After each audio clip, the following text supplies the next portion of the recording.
അല്ല, കേൾക്കണ്ട, എന്നെയാണ് വിളിച്ചത്. നമ്മളും മനുഷ്യന്മാരാണ്, നമ്മളും ജീവിച്ചു പോട്ടെ. എന്ത് ചീത്ത വേണമെങ്കിൽ എന്നെ വിളിച്ചു, എനിക്ക് യാതൊരു വിഷമമില്ല. പക്ഷെ എൻ്റെ വീട്ടിലിരിക്കുന്ന എൻ്റെ അമ്മേനെയും എൻ്റെ ഭാര്യനെയും പറയരുത്. കാരണം ഞാൻ ഈ ലോകത്ത് ഏറ്റവും കൂടുതൽ സ്നേഹിക്കുന്നത് അവരെയാണ്. അതുകൊണ്ട് പറയരുത്, അത്രേ ഉള്ളൂ. അപ്സര ഉടനെ പുറത്തു പോകണം. അപ്സര വിഷമാണ്, എന്തിന് അണലിയ, അങ്ങനെയൊക്കെ. അപ്സര അവിടെ എന്ത് തെറ്റാണ് ചെയ്തത്? കുറച്ച് ദിവസങ്ങളായിട്ടുള്ള സൈബർ ബുള്ളിങ് താങ്ങാൻ പറ്റാതെ ഒറ്റയ്ക്ക് ഇരുന്ന് കരഞ്ഞ ഒരാളാണ് ഞാൻ. ഉറക്കം കിട്ടാത്തൊരവസ്ഥയും കാര്യങ്ങളൊക്കെ ഉണ്ടായിരുന്നു.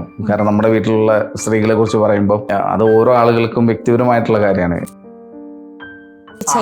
ഒന്നാമത്തെ കാര്യം, അഖിലിനെതിരെ പ്രതികരിക്കാൻ എനിക്ക് താല്പര്യമില്ല. കാരണം വെച്ചാൽ അവൻ തിരിച്ച് പ്രതികരണം അർഹിക്കാത്ത ഒരാളാണ്. അഖിൽമാരുടെ മക്കളെ കുറിച്ച്, ഭാര്യയെ കുറിച്ചും അമ്മയെ കുറിച്ചും ഞാൻ പറഞ്ഞിട്ടില്ല. അങ്ങനെ പറഞ്ഞാൽ അയാൾക്ക് വിഷമം വരില്ല എന്ന് ചോദിച്ചു. എൻ്റെ അമ്മയെ വിറ്റാണ് ഞാൻ ജീവിക്കുന്നതെന്നാണ് ഈ അഖിൽമാരാർ പറഞ്ഞത്. അവന്റെ സംസ്കാരം എന്താണ്?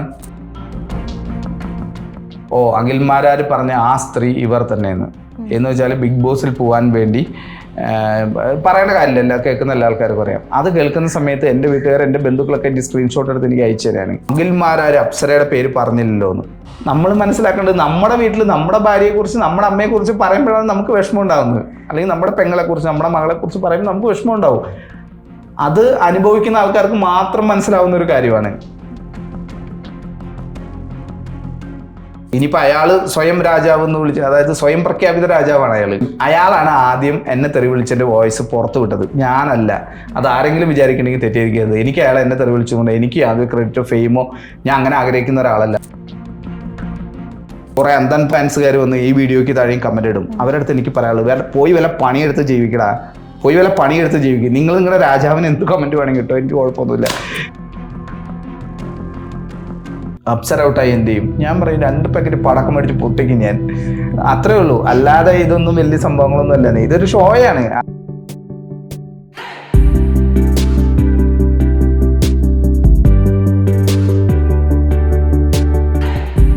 മഴവിൽ കേരളത്തിലെ മറ്റൊരു എപ്പിസോഡിലേക്ക് സ്വാഗതം. ഇന്ന് എന്റെ കൂടെ ഉള്ളത് ബിഗ് ബോസ് സീസൺ 6 കണ്ടസ്റ്റന്റായ അപ്സര ചേച്ചിയുടെ ഹസ്ബൻഡും അതേപോലെ ഡയറക്ടറും റൈറ്ററുമായിട്ടുള്ള ആൽബി ചേട്ടാണ്. ആൽബി ചേട്ടാ, welcome to the show. Thank you. എന്തൊക്കെയുണ്ട് വിശേഷങ്ങള്? വിശേഷങ്ങൾ എന്തൊക്കെയാന്ന് വെച്ചാല് ഒരുപാട് വിശേഷങ്ങളുണ്ടല്ലോ. ഇപ്പൊ ബിഗ് ബോസുമായിട്ടുള്ള വിശേഷങ്ങൾ ചോദിക്കാൻ വേണ്ടിയാണല്ലോ നിങ്ങൾ വന്നിട്ടുള്ളത്. അപ്പൊ എന്റെ പേഴ്സണലി എന്റെ വിശേഷം എന്ന് വെച്ചാൽ കുറച്ച് ദിവസങ്ങളായിട്ടുള്ള സൈബർ ബുള്ളിങ് താങ്ങാൻ പറ്റാതെ ഉറക്കം കിട്ടാത്തൊരവസ്ഥയും കാര്യങ്ങളൊക്കെ ഉണ്ടായിരുന്നു. കാരണം നമ്മുടെ വീട്ടിലുള്ള സ്ത്രീകളെ കുറിച്ച് പറയുമ്പോൾ അത് ഓരോ ആളുകൾക്കും വ്യക്തിപരമായിട്ടുള്ള കാര്യമാണ്. അപ്പം അതുകൊണ്ട് എൻ്റെ വൈഫ് ഈ ലോകത്തിലെ എൻ്റെ ഏറ്റവും അടുത്ത സുഹൃത്താണ്. അപ്പോൾ അങ്ങനെയാണ് ഞാൻ എൻ്റെ വൈഫിനെ കാണുന്നത്. അപ്പോൾ അതുകൊണ്ട് അവർക്കെതിരുണ്ടാവുന്ന സോഷ്യൽ മീഡിയ കാര്യങ്ങളിൽ സൈബർ ബുള്ളിങ്ങിൽ എനിക്ക് ചെറിയ വിഷമങ്ങളുണ്ട്. മാത്രമല്ല, കഴിഞ്ഞ ദിവസമാണ് എൻ്റെ ഒരു അനിയൻ, അതായത് എൻ്റെ വീടിൻ്റെ തൊട്ടപ്പുറത്തുള്ള അനിയൻ പോലെ എന്ന് പോലും പറയാൻ പറ്റാത്ത എൻ്റെ അനിയൻ ഒരു അസുഖം വന്ന് മരിച്ചു പോയത് കഴിഞ്ഞ ദിവസമാണ് കേട്ടത്. അപ്പോൾ എനിക്ക് കഴിഞ്ഞ 1-2 ദിവസങ്ങളായിട്ട് ഉറങ്ങാൻ പറ്റിയിട്ടില്ല. അപ്പോൾ അതുകൊണ്ട് ഉള്ള ചില എന്താണ് പറയുക, നമുക്ക് അങ്ങനെ ഉണ്ടാവുമല്ലോ, നമ്മൾ ഏറെ സ്നേഹിക്കുന്ന ആൾക്കാർ നമ്മളെ വിട്ടുപോവുക. പിന്നെ നമ്മൾ ഏറെ സ്നേഹിക്കുന്ന നമ്മുടെ വൈഫിനെ കുറിച്ച് പുറത്തുനിന്നുള്ള ഒരുപാട് അലിഗേഷൻസ് വരിക, സൈബർ ബുള്ളിങ് വരിക. അപ്പം അതിൻ്റെ ഒരു മെൻ്റൽ സ്ട്രെസ്സും സ്ട്രെയിനും ഒക്കെ എൻ്റെ മുഖത്തുണ്ട്. ഞാൻ ഇന്നലെ രാത്രി ഉറങ്ങിയിട്ടില്ല, ഉറങ്ങാതെയാണ് ഇപ്പോൾ നിങ്ങളോട് സംസാരിക്കുന്നത്. അപ്പോൾ അതുകൊണ്ട് അതിൻ്റെ ഒരു മുഖത്തൊരു ക്ഷീണം ഉണ്ടാവും. പക്ഷെ നിങ്ങൾ ഇൻ്റർവ്യൂ എടുക്കാൻ വരുമ്പോൾ അതിനെക്കുറിച്ച് കൃത്യമായ കാര്യങ്ങൾ പറയാൻ വേണ്ടി തയ്യാറായിട്ടാണ് ഞാൻ ഇരിക്കുന്നത്. അപ്പം എന്റെ മാനസികാവസ്ഥ അതാണ്. നിങ്ങൾ ചോദ്യങ്ങൾ ചോദിക്കൂ, ഞാൻ മറുപടി പറയാം. ഓക്കെ, ഫേസിലൊരു ടെൻഷൻ അല്ലെങ്കിൽ ഫേസിലൊരു എന്തോ ഒരു ഫേസ് കാണുമ്പോൾ നമുക്ക് അറിയാം എന്തൊക്കെയോ ഉള്ള പോലെ തോന്നുന്നുണ്ട്. പറഞ്ഞ പോലെ അലിഗേഷൻസ് എന്ന് പറഞ്ഞല്ലോ, അപ്പം എന്താണ് ശരിക്കും ഉള്ള അലിഗേഷൻസ് ഒക്കെ? അല്ല, നമുക്ക് അങ്ങനെ ടെൻഷനൊന്നുമില്ല. എനിക്ക് ടെൻഷനില്ല. ഞാൻ പറഞ്ഞല്ലോ, എൻ്റെ ഒരു ഇപ്പൊ നമ്മുടെ ഒരു സഹോദരൻ മരിച്ചു പോകുമ്പോൾ നമ്മുടെ മനസ്സിലുണ്ടാവുന്ന ഒരു ഇതുണ്ട്. അതിപ്പോ ഇന്നലെയാണ് ഉണ്ടായത്. അപ്പം ആ ഒരു ഇതിൽ നിന്ന് എനിക്ക് വരാൻ പറ്റിയിട്ടില്ല. ഞാൻ വണ്ടി നിർത്തി ഒറ്റയ്ക്ക്, എനിക്ക് അവനെ കാണാൻ പോകാൻ പറ്റിയില്ല. കാരണം അവൻ ജീവിച്ചിരിക്കുന്ന പോലെ തന്നെ കാണാം. ഞാൻ തിരുവനന്തപുരത്താണ്, അവൻ തൃശ്ശൂരാണ് എൻ്റെ വീട്. അവനെ കാണാൻ വേണമെങ്കിൽ എനിക്ക് പോകായിരുന്നു, പക്ഷെ ഞാൻ പോയില്ല. കാരണം എന്താണെന്ന് വെച്ചാൽ എനിക്ക് അവൻ അങ്ങനെ മരിച്ചു കിടക്കുന്നത് കാണാൻ പറ്റാത്തതുകൊണ്ട് എനിക്ക് പോകാൻ പറ്റില്ല. അപ്പം അതുകൊണ്ട് വണ്ടി നിർത്തി ഒരു 1/2-3 മണിക്കൂർ ഒറ്റയ്ക്ക് ഇരുന്ന് കരഞ്ഞ ഒരാളാണ് ഞാൻ. അതിൻ്റെ ഒരു കാര്യം മാത്രം. പിന്നെ അലിഗേഷൻസ് എന്ന് പറയുന്നത്, ഞാൻ മനസ്സിലാക്കുന്നത് ഇപ്പം അപ്സരയെ കുറിച്ച് മാത്രമല്ല, ഇവിടെ ബിഗ് ബോസിൽ പോകുന്ന പല പെൺകുട്ടികളും നേരിടുന്ന കുറച്ച് കാര്യങ്ങളുണ്ട്. അതിനെക്കുറിച്ച് സംസാരിക്കുക എന്നുള്ളതാണ് ഞാൻ ഈ ഇന്റർവ്യൂവിൽ കൂടെ ഉദ്ദേശിക്കുന്നത്. പിന്നെ എന്താണ് പറയാ, നിങ്ങൾ ചോദിക്കോ? ഇപ്പൊ പറയാം. അല്ല, അപ്സര ചേച്ചി ബെസ്റ്റ് ഫ്രണ്ടാന്ന് പറഞ്ഞല്ലോ. അപ്പോ ഇങ്ങനെ ഒരു ഇഷ്യൂസ് നടക്കുകയാണ്. ഇപ്പൊ പറഞ്ഞ പോലെ ഒരുപാട് പേരെ വെച്ച് പറയുന്ന അതിന്റെ കൂട്ടത്തിൽ എന്റെ വൈഫ് ഉണ്ടെന്ന് പറയുമ്പോൾ അതിപ്പോ പറഞ്ഞ പോലെ ഇപ്പൊ അപ്സര ചേച്ചി ഉണ്ടായിരുന്നെങ്കിൽ ഷെയർ ചെയ്യുന്ന ഒരാളും കൂടി ഉണ്ടായിരുന്നു എന്നുള്ള ഫീൽ ഇല്ലേ? തീർച്ചയായിട്ടും ഉണ്ട്. അതെന്താ വെച്ചാല് ഞാൻ അപ്സരയും കല്യാണം കഴിച്ചിട്ട് ഏകദേശം 3 വർഷമായി. അപ്സര എന്റെ ലൈഫിലേക്ക് കടന്നു വന്ന സമയത്ത് എൻ്റെ ഏറ്റവും അടുത്ത സുഹൃത്ത് എൻ്റെ കൂടെ ഉണ്ട് എന്നുള്ള ഒരു ഇതായിരുന്നു. അപ്പൊ ഇപ്പൊ അവര് 10, 70, 80 ദിവസമായിട്ട് എൻ്റെ കൂടെ ഇല്ല. പിന്നെ ഇത് കാണുന്ന പ്രേക്ഷകർ മനസ്സിലാക്കണം, എൻ്റെ കണ്ണ് പറഞ്ഞത് എൻ്റെ അനിയൻ മരിച്ചുപോയി എന്ന് പറഞ്ഞൊരു കാര്യത്തിൽ മാത്രമാണ്, അല്ലാതെ അപ്സരയെ കുറിച്ച് പറഞ്ഞുകൊണ്ടല്ല. ഇനിയിപ്പോ ഇത് വേറെ ട്രോളുകളോ എന്തൊക്കെ ആയിട്ട് വരും. അത് നമുക്ക് വേണ്ടപ്പെട്ട ആൾക്കാർ മരിക്കുമ്പോൾ നമുക്ക് ഉണ്ടാകുന്ന വിഷമമാണ്. ആ കാര്യം ഞാൻ വിട്ട് കളയുന്നത്, അത് മറന്നു പോട്ടെ എന്ന് വിചാരിക്കുന്നു. പിന്നെ ഇത്തരം സൈബർ ബുള്ളിങ് വരുന്നത്, എനിക്ക് അവിടെ പറയാനുള്ള ഒരു കാര്യം എന്താ വെച്ചാല്, സ്ത്രീകൾ ചില കാര്യങ്ങൾ തുറന്നു പറയുമ്പോൾ, അല്ലെങ്കിൽ സ്ത്രീകൾ, അതായത് എന്നെ പ്രസവിച്ച എൻ്റെ അമ്മയാണ്, അവര് സ്ത്രീയാണ് അല്ലേ? ഇവിടെ ഇരിക്കുന്ന എല്ലാ ആൾക്കാരും, ഇപ്പൊ നമ്മൾ ഈ ഷൂട്ട് ചെയ്യാതിരിക്കുന്ന ഒരു ക്രൂ ഉണ്ടെന്ന് പുറത്ത് കാണുന്ന ആൾക്കാർക്കെല്ലാം അറിയാം. നമ്മുടെ അമ്മയാണ്, അവര് സ്ത്രീയാണ്, എൻ്റെ വൈഫ് സ്ത്രീയാണ്, എനിക്ക് സഹോദരിമാരുണ്ട്. എന്ന് വെച്ചാൽ ഡയറക്റ്റ് സഹോദരിമാരില്ല, പക്ഷെ എൻ്റെ അമ്മയുടെ ബന്ധത്തിലും അച്ഛൻ്റെ ബന്ധത്തിലൊക്കെ ഇഷ്ടംപോലെ സഹോദരിമാരുണ്ട്. അവർക്കെതിരെ ഒരിക്കലും ഒരു സ്ത്രീനെ വിളിക്കാൻ പാടില്ലാത്ത വാക്കുകൾ ഉപയോഗിക്കുമ്പോൾ അത് ഒരു സോഷ്യൽ മീഡിയ കൂടെ തുറന്നു പറയാൻ പോലും ഞാൻ ആഗ്രഹിക്കുന്നില്ല. എൻ്റെ അമ്മയ്ക്ക് 67 വയസ്സായി. എൻ്റെ 67 വയസ്സായി എൻ്റെ അമ്മേനെ കുറിച്ച് പറയുമ്പോൾ, 67, 68 വയസ്സായി, അവരെ കുറിച്ച് ഇത്രയും മോശമായിട്ടുള്ള വാക്കുകൾ കേൾക്കുമ്പോൾ എൻ്റെ മനസ്സിലാവുന്ന ഒരു വിഷമം വളരെ വലുതാണ്. അതുകൊണ്ട് നമ്മൾ ചില സ്ഥലങ്ങളിൽ പ്രതികരിച്ചു പോകാറുണ്ട്. പക്ഷെ എനിക്ക് ഇപ്പൊ എനിക്ക് പറയാനുള്ള കാര്യം എന്താ വെച്ചാൽ, അതങ്ങനെ നമ്മൾ പ്രതികരിക്കേണ്ട സ്ഥലങ്ങളിൽ മാത്രമേ പ്രതികരിക്കേണ്ട ആവശ്യമുള്ളൂ. അതല്ലാതെ എൻ്റെ വൈഫ് അവിടെ പോയി നന്നായി ഗെയിം കളിക്കുന്നു എന്നാണ് എൻ്റെ വിശ്വാസം. അവര് ആ ഗെയിം കളിക്കുന്നു, അതിൽ നിൽക്കുന്നു. ഒരുപക്ഷെ ഇതൊരു ഗെയിം ഷോ മാത്രമാണെന്ന് അറിയുന്ന ഒരാളാണ്. കാരണം ഞാൻ ഒരുപാട് ഷോകൾ ഡയറക്റ്റ് ചെയ്തിട്ടുള്ള ഒരാളാണ്.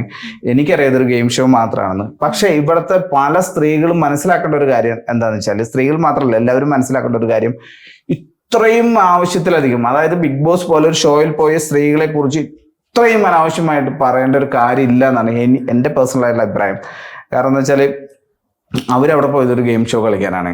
അവർക്കെതിരെ പറയുന്ന പല വാക്കുകളും പുറത്ത് പറയാൻ പറ്റാത്ത അത്രയും മോശമായ സ്ത്രീകൾക്കെതിരെയുള്ള ഒരു വാക്കുകളാണ്. അതുകൊണ്ട് എനിക്ക് മാനസികമായിട്ട് ചില വിഷമങ്ങളുണ്ട്, അത്രയേ ഉള്ളൂ. ഇപ്പൊ ആൽബിച്ചേട്ടൻ പറഞ്ഞ പോലെ ഈ വുമൻസിനെ അതിൽ കയറി സ്ത്രീകൾ അബ്യൂസ് ചെയ്തു അല്ലെങ്കിൽ പ്രോസ്റ്റിറ്റ്യൂട്ട്സ് എന്ന് പറയുന്നുണ്ട്. അപ്പൊ ഇപ്പം കുറച്ച് ദിവസം പറയുന്നുണ്ടെന്നല്ല, എന്റെ ഫേസ്ബുക്ക് അക്കൗണ്ട് ഇപ്പോഴും ഞാൻ എപ്പോഴും ഓപ്പൺ ആയി ഇടുന്ന ആളാണ്. എനിക്ക് വേറെ അക്കൗണ്ട് ഒന്നുമില്ല. ഞാൻ എന്റെ പേജിൽ തന്നെയാണ് എന്തെങ്കിലും പറയണമെങ്കിൽ പറയാറുള്ളൂ. ഓക്കെ, അങ്ങനെ പറയുന്നുണ്ട്.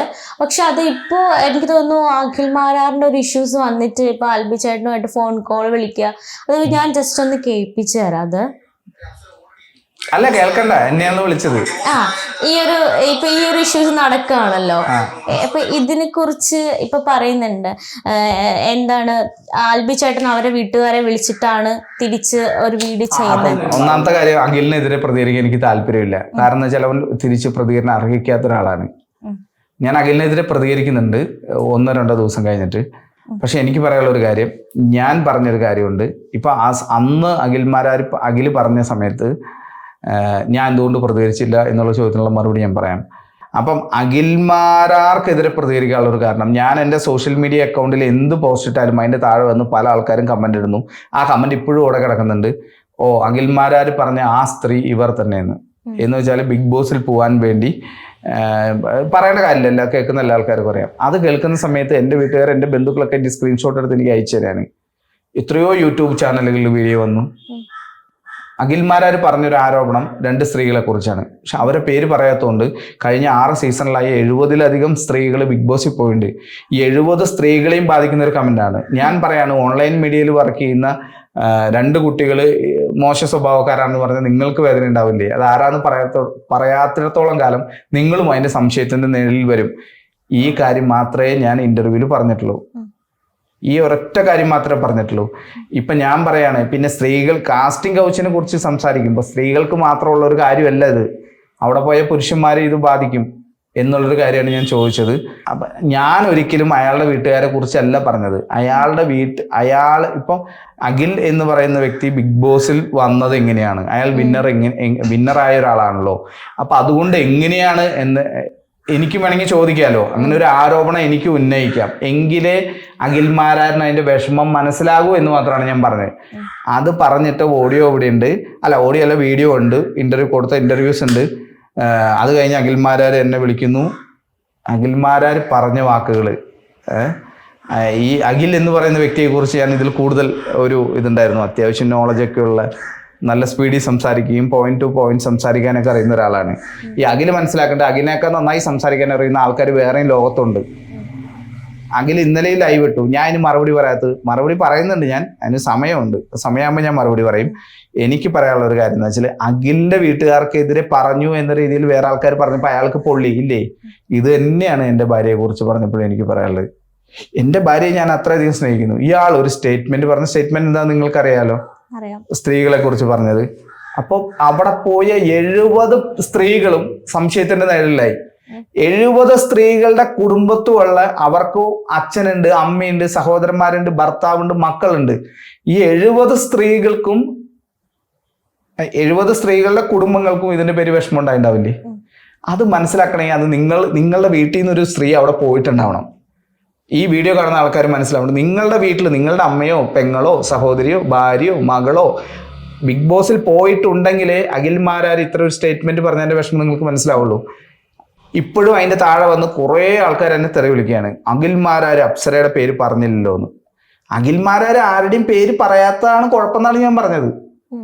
അഖിൽമാരാരുടെ മക്കളെ കുറിച്ചോ ഭാര്യയെ കുറിച്ചോ അമ്മയെ കുറിച്ചോ ഞാൻ പറഞ്ഞിട്ടില്ല. അങ്ങനെ പറഞ്ഞാൽ അയാൾക്ക് വിഷമം വരില്ല എന്ന് ചോദിച്ച് അയാൾ ഉപയോഗിച്ച വാക്കുകൾ, അയാൾ പറഞ്ഞ എൻ്റെ അമ്മയ്ക്ക് 70 വയസ്സാവാറായി, 67-68 വയസ്സായി എൻ്റെ അമ്മയ്ക്ക്, എൻ്റെ അമ്മയെ വിറ്റാണ് ഞാൻ ജീവിക്കുന്നതെന്നാണ് ഈ അഖിൽമാരാർ പറഞ്ഞത്.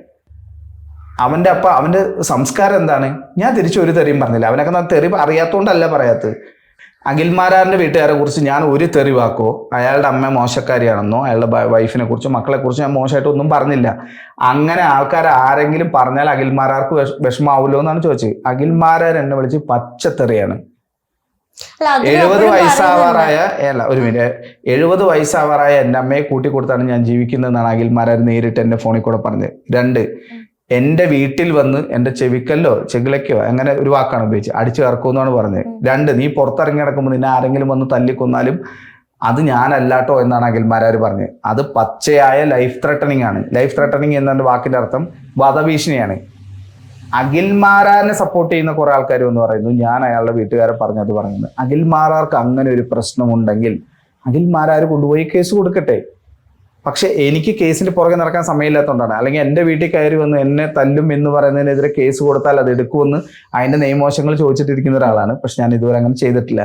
കാരണം അഖിൽമാരാറിന്റെ ഒരു ആവശ്യം എന്താണെന്ന് വെച്ചാൽ, അഖിൽമാരാറിന്റെ ബിഗ് ബോസ് സീസൺ കഴിഞ്ഞിട്ട് 1 വർഷമായി. അയാൾക്ക് കുറെ ഉദ്ഘാടനങ്ങളും അയാളെ ശ്രദ്ധിക്കാൻ കുറെ ആൾക്കാരുണ്ടായിരുന്നു. ആ ശ്രദ്ധ കുറഞ്ഞു വരുമ്പോൾ അയാൾ വീണ്ടും പറഞ്ഞ് ശ്രദ്ധയിൽ വരാൻ നിൽക്കുകയാണ്. അപ്പൊ എനിക്ക് അഖിലിന്റെ അടുത്ത് പറയാനുള്ളത്, നിനക്കുള്ള മറുപടി നല്ല രീതിയിൽ ഞാൻ പറയും, പക്ഷെ അത് ഞാൻ ഇപ്പൊ പറയുന്നില്ല, കുറച്ച് ദിവസം കഴിയട്ടെ. പുറത്തിറങ്ങുമ്പോ എങ്ങനെയായിരിക്കും അപ്സര ചേച്ചി അല്ല, അപ്സര മാത്രല്ല, ഇവിടെ ഇപ്പൊ ഈ ബിഗ് ബോസിൽ പോയ എല്ലാ സ്ത്രീകളും നേരിട്ടിട്ടുള്ള ഒരു കാര്യമുണ്ട്. എന്ന് വെച്ചാൽ അപ്സരേനെ മാത്രം ഞാൻ പറയുന്നില്ല, ഞാൻ പറയുന്നത് ഇതൊരു ഷോ മാത്രമാണെന്നേ. ഇതൊരു ഷോ മാത്രമാണ്. ഇവിടെ പോകുന്ന ആൺപിള്ളേർ എന്തെങ്കിലും പറഞ്ഞാൽ അത് മാസ് തഗ് എന്തും പറയാം. അതിൽ ജിൻഡോ എന്ന് പറയുന്ന ഒരു ആള് പറഞ്ഞൊരു ഡയലോഗ് ഉണ്ട്, ഈ എനിക്ക് വിജയിക്കാൻ വേണ്ടി ഞാൻ ജനിപ്പിച്ച തന്തയായാലും അമ്മയായാലും എൻ്റെ ഭാര്യനെ ആയാലും ഞാൻ തട്ടിക്കളയെന്ന് പറഞ്ഞൊരു വാക്കുണ്ട്. ഇതേ ഒരു വാക്ക് ഒരു സ്ത്രീ പറഞ്ഞെന്നിരിക്കട്ടെ, ഇവിടുത്തെ എല്ലാ സമൂഹവും കൂടി ഇവൾ ഇത്ര മോശക്കാരിയെന്ന് പറയില്ലേ?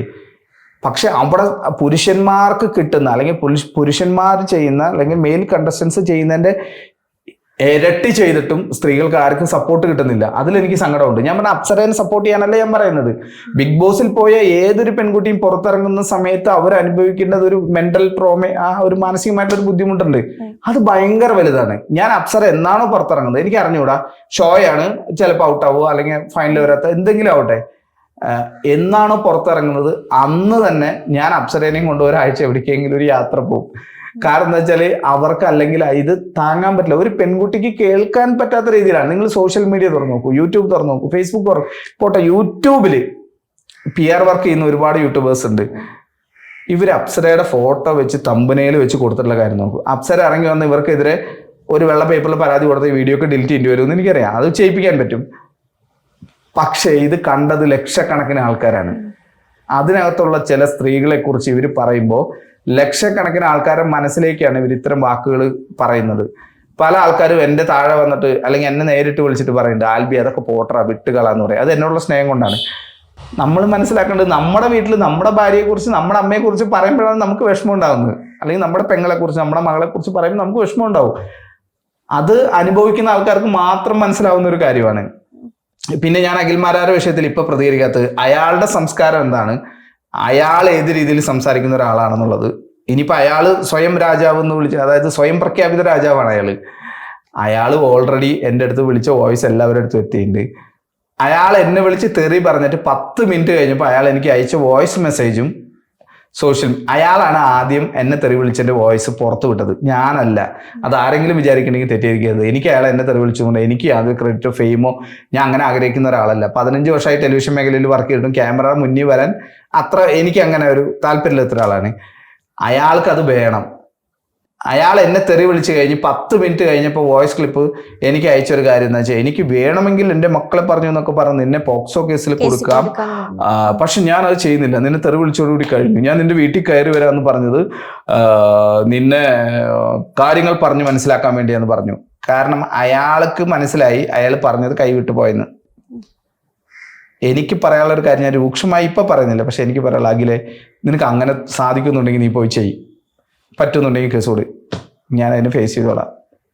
അവൻ എല്ലാ കാര്യവും പറയുമ്പോൾ ഈ സ്ത്രീകളെ കുറിച്ച് പറഞ്ഞു. എനിക്കറിയാം പോയി 2 സ്ത്രീകൾ എവിടെയാണ്, ഏത് ഹോട്ടലിലാണ് പോയത്, ആരാണ് ഏഷ്യാനിൽ ഇത് ചെയ്തതെന്നൊക്കെ എനിക്കറിയാം. എനിക്ക് സുപ്രീം കോടതിയിലായാലും ഞാൻ ഇത് വിളിച്ചു പറയുമെന്നൊക്കെ പറഞ്ഞ അഖിലിന് ഒരിത്തിരി നട്ടലും ധൈര്യം ഉണ്ടെങ്കിൽ അവൻ അതിൻ്റെ പേര് പറയണ്ടേ. എനിക്ക് പറയാനുള്ള ഏറ്റവും വലിയൊരു കാര്യം, ഒരു അക്രമം നടക്കുമ്പോൾ, ഒരു അനീതി നടക്കുമ്പോൾ, ഇപ്പൊ ഞാൻ റോഡിൽ കൂടെ പോകുന്ന സമയത്ത്, മകളുടെ പേരെന്താണ്, സൂര്യയെ ഒരുത്തൻ ശാരീരികമായിട്ട് ഉപദ്രവിക്കുന്നത് ഞാൻ കാണുന്നു. ഞാനത് കണ്ടിട്ട് അപ്പൊ പ്രതികരിക്കാതെ 1 വർഷം കഴിഞ്ഞിട്ട് ഞാൻ പറയുന്നു, ഈ ആക്രമണം നേരിട്ട പെൺകുട്ടിയെ എനിക്കറിയാം, ആക്രമിച്ച ആളെയും അറിയാം, പക്ഷെ ഞാനത് പുറത്തു പറയില്ല എന്ന് പറയുന്നത് ഒരു ക്രൈം അല്ലേ? ശരിക്കും പറഞ്ഞാൽ അഖിൽമാരാർക്കെതിരെ വേണം കേസെടുക്കാൻ. കാരണം അഖിൽമാരാർ ഇതുപോലത്തെ ഒരു ക്രൈം മനസ്സിലാക്കിയിട്ട്, പ്രത്യേകിച്ച് സ്ത്രീകൾക്കെതിരെ നടന്ന ഒരു ക്രൈം മനസ്സിലാക്കിയിട്ട് അഖിൽമാരാർ അതിനെതിരെ അന്ന് പ്രതികരിക്കാതെ 1 വർഷമോ 2 വർഷമോ കഴിഞ്ഞ് വന്ന് പ്രതികരിക്കുന്നത്, അയാളുടെ നിശബ്ദത കാണിച്ചത് ആ ചെയ്ത ആളുകളെക്കാൾ വലിയ മോശക്കാരനാണെങ്കിൽ. നമ്മളൊരു കൊലപാതകം നേരിട്ട് കാണുന്നു, അത് നമ്മൾ സാക്ഷിയാണെങ്കിൽ ആ ഒരു കാര്യത്തെക്കുറിച്ച് നമ്മൾ അതിന്റെ വിക്ടിം അല്ല, ഒരു സാക്ഷിയാണെങ്കിൽ അതിനെക്കുറിച്ച് പ്രതികരിക്കേണ്ടത് ഒരു ഇന്ത്യൻ പൗരൻ എന്നുള്ള നിലയിലുള്ള ഒരു ഉത്തരവാദിത്തമാണ്. അതാണ് അതിന് നിയമത്തിന്റെ വശം. അഖിൽമാരാർ പറഞ്ഞ ഇന്നലെ ലൈവ് ഇട്ടന്റെ ഒരു സ്ക്രീൻഷോട്ട് എനിക്ക് എൻ്റെ സുഹൃത്ത് അയച്ചിരുന്നു. IPC, അതായത് ഇന്ത്യൻ പീനൽ കോഡ് നാണക്കേട് ഉണ്ടാക്കുന്ന ആൽബി എന്ന് പറഞ്ഞ അയാളിട്ട്, അയാൾ മനസ്സിലാക്കേണ്ടത്, അയാൾ ഒരു പെൺകുട്ടികൾക്കെതിരെ, അതായത് ഒന്നോ അതിലോ അധികം ആളുകൾക്കെതിരെ ഇത്തരം ഒരു കാസ്റ്റിംഗ് കൗച്ചിനെ കുറിച്ചും അവർ പോയ ഹോട്ടലിനെ കുറിച്ചും അവരെ കൊണ്ടുപോയ ആൾക്കാരെ കുറിച്ചും അയാൾക്ക് അറിയാമെങ്കിൽ അയാൾ അത് 1 വർഷം വരെ മിണ്ടാതിരുന്നത് അയാൾ IPCക്ക് എതിരെ ചെയ്ത ഏറ്റവും വലിയ ക്രൈമാണ് എന്നാണ് ഞാൻ വിശ്വസിക്കുന്നത്. കാരണം നാളെ എൻ്റെ ഭാര്യയോ എൻ്റെ അമ്മയോ എൻ്റെ മക്കളോ ഒക്കെ ഉള്ള ഒരു സമൂഹത്തിലാണ് നമ്മൾ ജീവിക്കുന്നത്. അവിടെ അവർക്കെതിരെ എന്തെങ്കിലും ഒരു സംഭവം ഉണ്ടായാലും നമ്മൾ പ്രതികരിക്കാതിരിക്കുന്നത് തെറ്റാണ്. ഒരു ക്രൈം കണ്ടിട്ട് അതിനെതിരെ ആ സമയത്ത് പ്രതികരിക്കാതെ 1 വർഷം കഴിഞ്ഞ് വന്ന് പ്രതികരിക്കുക, അത് ആരാണെന്ന് ഇപ്പോഴും പറയാതിരിക്കുക, ഇതാണ് ഇവിടുത്തെ ഏറ്റവും വലിയ ക്രൈം. ഇനി എന്താണ് പറയാ, അഖിലിന്റെ കുറെ അന്തം ഫാൻസുകാർ വന്ന് ഈ വീഡിയോയ്ക്ക് താഴെയും കമന്റ് ഇടും. അവരുടെ അടുത്ത് എനിക്ക് പറയാനുള്ളത്, പോയി വല്ല പണിയെടുത്ത് ജീവിക്കടാ, പോയി വല്ല പണിയെടുത്ത് ജീവിക്കും. നിങ്ങൾ നിങ്ങളുടെ രാജാവിന് എന്ത് കമന്റ് വേണമെങ്കിൽ കിട്ടോ, എനിക്ക് കുഴപ്പമൊന്നുമില്ല. നിങ്ങൾ പോയി വല്ല പണിയെടുത്ത് ജീവിക്കും. അവൻ ഇതുകൊണ്ട് കാശുണ്ടാക്കുന്നുണ്ട്. അതുകൊണ്ട് ഇവർക്ക് ആർക്ക് കമന്റ് ഇടുന്ന ഒരാൾക്കും ഒന്നും കിട്ടാൻ പോകുന്നില്ല. അത്രേ പറയുള്ളൂ. ആൽബി ചേട്ടന് മറ്റൊരു കാര്യം പറയുന്ന വെച്ചാല് എൻട്രി ഭയങ്കര കിടിലായിരുന്നു. ബിഗ് ബോസിലേക്കുള്ള എൻട്രി ശരിക്കും ആരും എക്സ്പെക്ട് ചെയ്തില്ല. അതിലിങ്ങനെ ചോദിക്കുന്നുണ്ട് അപ്സര ചേച്ചി, എവിടെ ആൽബി ചേട്ടൻ വരുമോ. അപ്പൊ അമ്മ ഇങ്ങനെ പറയുന്നുണ്ട്, ഇല്ല ഷൂട്ടുണ്ട് എന്നൊക്കെ. ശരിക്കും പ്ലാൻ ചെയ്ത് പോയതാണോ അത്? അല്ല, അത് ഞാൻ ഒരിക്കലും നമ്മൾ പ്ലാൻ ചെയ്യുന്ന ഒരു കാര്യം ബിഗ് ബോസിനകത്ത് നടക്കൂല. ഒന്നാമത് ഇവിടുത്തെ പ്രേക്ഷകർ മനസ്സിലാക്കേണ്ട ആദ്യത്തെ ഒരു കാര്യം എന്ന് വെച്ചാൽ, ബിഗ് ബോസ് എന്ന് പറയുന്ന ഷോ ഒരിക്കലും പ്ലാൻഡ് അല്ല. അവിടെ അതായത് ഇതൊരു സോഷ്യൽ എക്സ്പെരിമെന്റിന്റെ ഭാഗമാണ് ഈ ഷോ. ഒരു പരിചയമില്ലാത്ത 10-20 പേരെ അതിനുള്ളിൽ കൊണ്ടിട്ട് 18-19 എത്ര കറക്റ്റ് നമ്പർ എനിക്ക് അറിഞ്ഞൂടാ, അവിടെ കൊണ്ടുവന്ന് നിർത്തുന്നു. അവർ തമ്മിലുള്ള ക്ലാഷുകൾ, കാര്യങ്ങൾ, ഇത് സമൂഹത്തിന്റെ പച്ച മലയാളത്തിൽ പറഞ്ഞ പരിച്ഛേദം എന്ന് പറയുന്ന ഒരു വാക്കുണ്ട്. അങ്ങനെയാണ് ആ ഷോ ചെയ്യുന്നത്. ഞാൻ അവിടെ ചെന്ന സമയത്ത് എൻ്റെ അടുത്ത് പറഞ്ഞത്, ഞാനൊരു ടെലിവിഷൻ ഷോ ചെയ്ത് പരിചയമുള്ള ആളായതുകൊണ്ട് അവരെൻ്റെ അടുത്ത് ചോദിച്ചു, ജസ്റ്റ് ഇങ്ങനെ ഒരു ഇത് വന്നാൽ ചെയ്യാൻ പറ്റുമെന്ന് ചോദിച്ചു. വേണമെങ്കിൽ എനിക്ക് അവിടെ പറയായിരുന്നു എനിക്ക് ചെയ്യാൻ പറ്റില്ല എന്ന്. പക്ഷെ ഈ ചോദിച്ച ആൾക്കാർ ആ ചോദിച്ച രീതി ഇഷ്ടപ്പെട്ടതുകൊണ്ടും ഞാനും ആഗ്രഹിച്ചിരുന്നു അങ്ങനെ ഒരു ഒരു സർപ്രൈസ് എൻ്റെ വൈഫിന് കൊടുക്കണം എന്ന് ഞാൻ വിചാരിച്ചിരുന്നു. അതുകൊണ്ടാണ് ഞാൻ അങ്ങനെ ചെയ്തത്. അപ്പൊ ഞാൻ ഓടി കയറിയ സമയത്ത് ആദ്യം കണ്ടത് ജാസ്മിനെയാണ്, പിന്നെ അർജുനെ കണ്ടു. ഇവർക്ക് രണ്ടുപേർക്കും ഓരോ അടി കൊടുത്തിട്ട് ഞാൻ അതിൻ്റെ ഉള്ളിൽ കയറി നോറ, പിന്നെ നന്ദന, അങ്ങനെയുള്ള പെൺകുട്ടികളെയൊക്കെ ഒന്ന് പേടിപ്പിച്ച് ഓടിച്ചെന്ന് എൻ്റെ ഭാര്യനെ ഹഗ് ചെയ്ത ആ ഒരു നിമിഷം എൻ്റെ ജീവിതത്തിൽ വളരെ വലിയ നിമിഷമാണ്. അതിനു മുമ്പ് അപ്സരയുടെ അമ്മ, അതിനു മുമ്പാണ് അതിനകത്ത് കയറിയത്. അവര് പോയിട്ട് ഓരോ ആൾക്കാർക്കും കൊടുത്തു, മക്കളെ നിങ്ങൾ കുഴപ്പമൊന്നുമില്ല, സന്തോഷമായിട്ടിരിക്കുന്നു പറഞ്ഞു. പക്ഷെ അതുപോലും എനിക്ക് കാണാൻ പറ്റില്ല. എന്ന് വെച്ചാൽ ഞാൻ അവിടെ ചെന്ന സമയത്ത് മുതലേ ഞാൻ ഒറ്റയ്ക്കാണ്, എൻ്റെ കൂടെ 2 പേരുണ്ടാവും. അത് ഈ ബിഗ് ബോസ് ഷോയുടെ ഒരു പ്രത്യേകതയാണ്. അവരിത് ഭയങ്കര സീക്രസി, അതായത് രഹസ്യം കാത്തു സൂക്ഷിക്കുന്ന രീതിയിൽ ചെയ്യുന്ന ഒരു ഷോയാണ്. അവർ അങ്ങനെ തന്നെയാണ് ചെയ്യുന്നത്. എൻ്റെ അടുത്ത് അവർ പറഞ്ഞ ഏക കാര്യം എന്താ വെച്ചാൽ, ഈ കണ്ടസ്റ്റന്റുകൾക്ക് പുറത്തുള്ള കാര്യങ്ങൾ പറഞ്ഞു കൊടുക്കരുത്,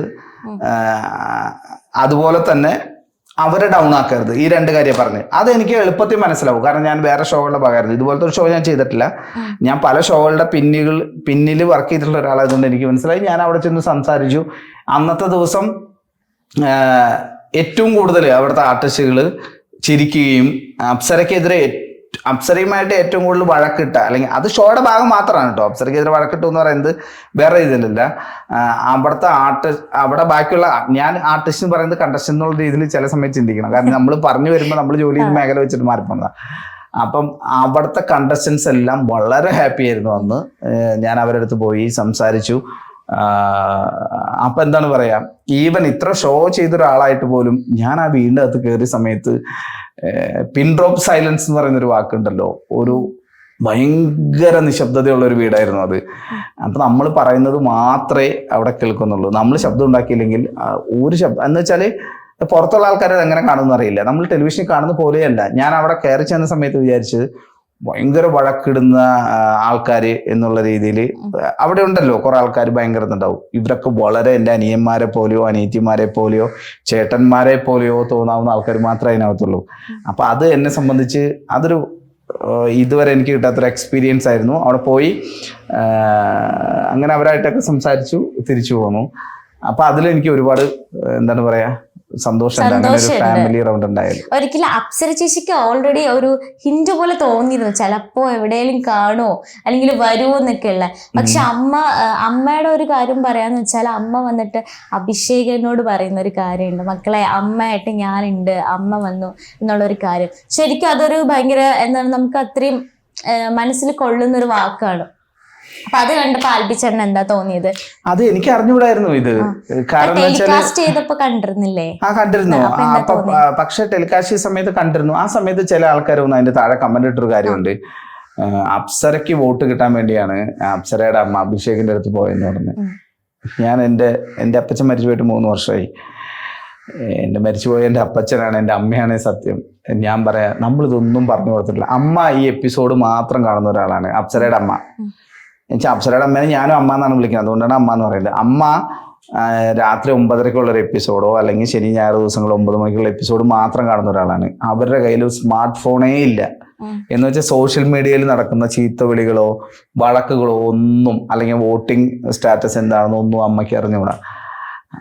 അപ്പൊ അമ്മ അവിടെ കയറി ചെന്ന് പറഞ്ഞത് അത് ആത്മാർത്ഥമായിട്ടാണെന്ന് എനിക്ക് മനസ്സിലായത്. ഞാൻ അവിടെ നിന്ന് ഇറങ്ങി തിരിച്ച് എയർപോർട്ടിൽ വരുന്ന സമയത്ത് ഇത് ഭയങ്കര സോഷ്യൽ മീഡിയയിൽ വാർത്തയായിട്ട് വന്നു. അപ്പൊ അമ്മ ഇതൊന്നും ശ്രദ്ധിക്കത്തില്ല. അമ്മയ്ക്ക് ഇപ്പോഴും അറിഞ്ഞുകൂടാ അപ്സര അവിടെ എന്താന്ന് അമ്മയ്ക്ക് അറിഞ്ഞുകൂടാ. അവർക്കൊരു 19-17 വയസ്സ്, അവര് അങ്ങനെ ഉപയോഗിച്ച ആൾക്കാരായിരിക്കില്ല. ഇപ്പൊ എനിക്കൊരു 10-37 വയസ്സൊക്കെ കഴിഞ്ഞ്. അപ്പം ഈ പുറത്തുള്ള ആൾക്കാർക്കറിയാം അവരുടെ അമ്മ എന്ന് പറയുമ്പോൾ അവർക്ക് അത്ര പ്രായം ഉണ്ടാവും. അവരൊന്നും സോഷ്യൽ മീഡിയയോ ഇന്റർനെറ്റോ ഒന്നും ഉപയോഗിച്ച് ശീലമുള്ള ആൾക്കാരല്ല. അവര് പറഞ്ഞൊരു കാര്യം, അഭിഷേകിന്റെ അടുത്ത് പോയി പറഞ്ഞൊരു കാര്യം ഞാൻ ചോദിച്ചു, അമ്മ അങ്ങനെ പറഞ്ഞ് അത് ഭയങ്കര വൈറലായി എന്ന് പറഞ്ഞു. അപ്പം പറഞ്ഞു, ഇത് മക്കളെ അത് അങ്ങനെ വരല. ഞാൻ പറഞ്ഞു അമ്മ അഭിഷേകിനെ പോയി കെട്ടിപ്പിടിച്ച് എന്തിനാന്ന് ഞാൻ ചോദിച്ചു. അവന്റെ അടുത്ത് പറഞ്ഞു അമ്മ വന്നു മക്കളെന്ന്, അങ്ങനെ എന്തൊരു വാക്കാണ് പറഞ്ഞത്, അത് കറക്റ്റ് അറിയാം. കാരണം എന്താ വെച്ചാല് അപ്പൊ അമ്മ എന്റെ അടുത്ത് പറഞ്ഞൊരു വാക്കുണ്ട്, എന്റെ അടുത്ത് പറഞ്ഞൊരു കാര്യമുണ്ട്, മക്കളെ ഞാൻ മക്കളെ എന്നല്ലേ വിളിക്കാറ്, അതിലെന്താണ് തെറ്റ് എന്ന് എൻ്റെ അമ്മ, അതായത് അപ്സരയുടെയും എൻ്റെയും കൂടിയുള്ള എൻ്റെ അമ്മ എൻ്റെ അടുത്ത് ചോദിച്ചു, മക്കളെ എന്ന് വിളിക്കുന്നതിൽ എന്താണ് തെറ്റ്. മാത്രമല്ല ഒരു അമ്മയില്ലാത്ത കൊച്ചിൻ്റെ, ഈ അഭിഷേക് ഒരു ലെറ്റർ എഴുതിയൊരു എപ്പിസോഡ് ഉണ്ട്, അതിൽ ഈ അമ്മയുടെ അടുത്ത് പറഞ്ഞ്, അല്ല അമ്മയ്ക്ക് വേണ്ടി ലെറ്റർ എഴുതി, കാരണം അവൻ കണ്ടിട്ടില്ല അമ്മേനെ, എത്ര 3ാം ക്ലാസ്സിൽ പഠിക്കുമ്പോഴാണ് 3 വയസ്സിൽ എപ്പോഴും മരിച്ചുപോയി. അപ്പം അപ്സരയുടെ അമ്മേൻ്റെ അടുത്ത് പറഞ്ഞു, മക്കളെ അമ്മയില്ലാത്തൊരു കൊച്ചിന്റെ വിഷമം ഒരു അമ്മയ്ക്ക് മാത്രമേ മനസ്സിലാവുള്ളൂ മക്കളെ, അതുകൊണ്ടാണ് ഞാൻ പോയി കെട്ടിപ്പിടിച്ചെന്നു. അത് ഒരു നെഗറ്റീവായിട്ട് വരുന്നത് കൊണ്ട് ആൽബി ചേട്ടന്റെ സൈഡിൽ നിന്ന് എന്താ പറയാനുള്ളത്? ദയവ് ചെയ്ത് സോഷ്യൽ മീഡിയയിൽ എന്താണ് പറയാ, അവിടെ പോയ എല്ലാ പെൺകുട്ടികൾക്കും എതിരെ എന്തൊക്കെയോ ചീത്ത വിളിക്കുന്നു.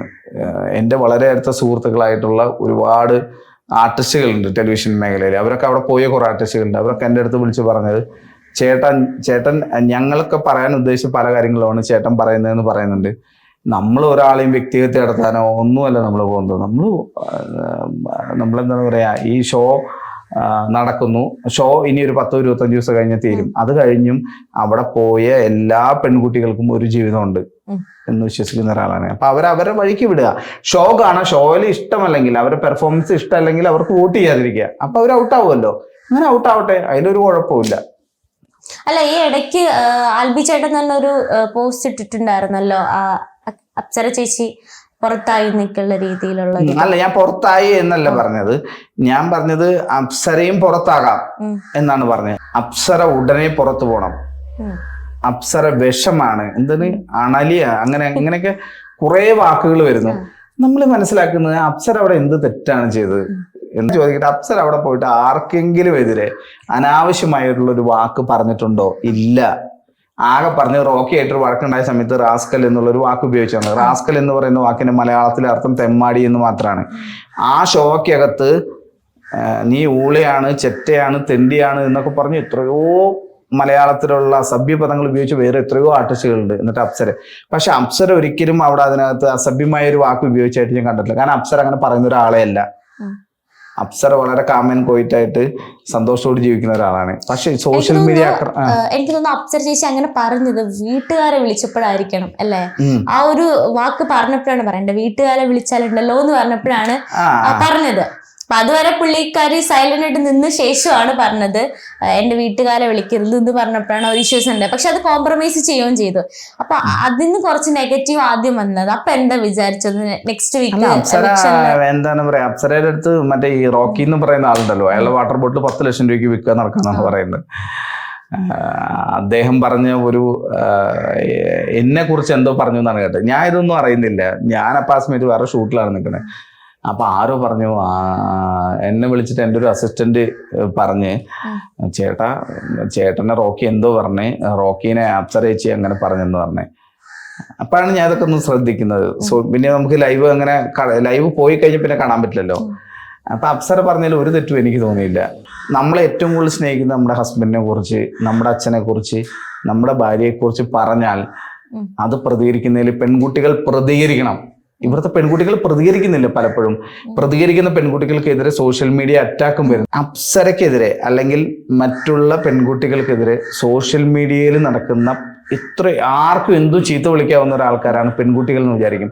സ്ത്രീകൾ വരെ വന്ന് സ്ത്രീകളെ തന്നെ ചീത്ത വിളിക്കുന്നത്. നിങ്ങൾ മനസ്സിലാക്കണം, ഇപ്പൊ അപ്സരയോ ശരണ്യോ നോറയോ ജാസ്മിനോ ഒക്കെ അവിടെ പോയിട്ടുള്ള ഒരു ഗെയിം കളിക്കാനാണ്. അവരത് ചെയ്യട്ടെ. പേഴ്സണലായിട്ട് അവർ ആക്രമിക്കുന്ന രീതിയിൽ കമന്റ്സ് ഇടുക അല്ലെങ്കിൽ വീഡിയോസ് ചെയ്യുക എന്ന് പറയുന്നത് എത്രയോ മോശമാണ്.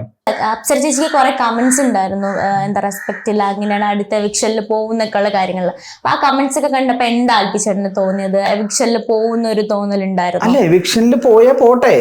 ഞാൻ അന്നൊരു പോസ്റ്റ് ഇട്ട കാര്യം പറഞ്ഞല്ലോ, ലോകത്തുള്ള എല്ലാ ആൾക്കാരും പറയുന്നു അപ്സര ഔട്ടാവും, എവിക്റ്റ് ആവും. ആയിക്കോട്ടെ, അപ്സര ഔട്ടായാലും അപ്സര എന്റെ അടുത്തേക്കല്ലേ വരുന്നത്. എനിക്ക് ഒരു കുഴപ്പമില്ല. നമ്മൾ എത്രയോ ഷോകൾ, ഞാൻ ഏകദേശം 17 ഷോയുടെ ഭാഗമായിട്ടുള്ള ഒരാളാണ്. റൈറ്ററായിട്ടും ഡയറക്ടറായിട്ടും എത്രയോ ഷോകൾ ചെയ്ത് പരിചയമുണ്ട്. ഇതൊരു ഷോ മാത്രമാണ്. പക്ഷെ ഇത് പേഴ്സണലായിട്ട് മറ്റൊരാളുടെ ലൈഫിനെ ബാധിക്കുന്ന രീതിയിൽ വരുമ്പോഴാണ് അത് ശരിയല്ല എന്ന് നമ്മൾ പുറത്ത് പറയേണ്ടി വരുന്നത്. അപ്സര ആദ്യം വിവാഹം കഴിച്ചത് ഒരു വ്യക്തിനെയായിരുന്നു. അപ്സര ഇഷ്ടപ്പെട്ട്, വീട്ടുകാർക്ക് താല്പര്യം ഉണ്ടായിരുന്നില്ല. അതിനുശേഷം ഒരു വിവാഹം കഴിച്ചു, വിവാഹം ഏർപ്പെടുത്തി. അത് കഴിഞ്ഞ് 3 വർഷം കഴിഞ്ഞിട്ടാണ് ഞാൻ അപ്സരനെ വിവാഹം കഴിച്ചത്. പല ആൾക്കാരും സോഷ്യൽ മീഡിയയിൽ പറയുന്നു, സെക്കൻഡ് ഹസ്ബൻഡ് അല്ലേ, രണ്ടാമത് വാങ്ങിയ വണ്ടിയല്ലേ എന്നൊക്കെ ചോദിച്ച് ഒരുപാട് കമന്റ്സ് വരുന്നു. അത് ഈ 2024 നമ്മളിപ്പോൾ ജീവിക്കുന്നത്. നിങ്ങൾ മനസ്സിലാക്കേണ്ടത്, ലോകത്തിൽ ഒരു സ്ത്രീയോ പുരുഷനോ രണ്ടുപേർക്കും ഈക്വൽ ആണെന്നാണ് ഞാൻ വിശ്വസിക്കുന്നത്.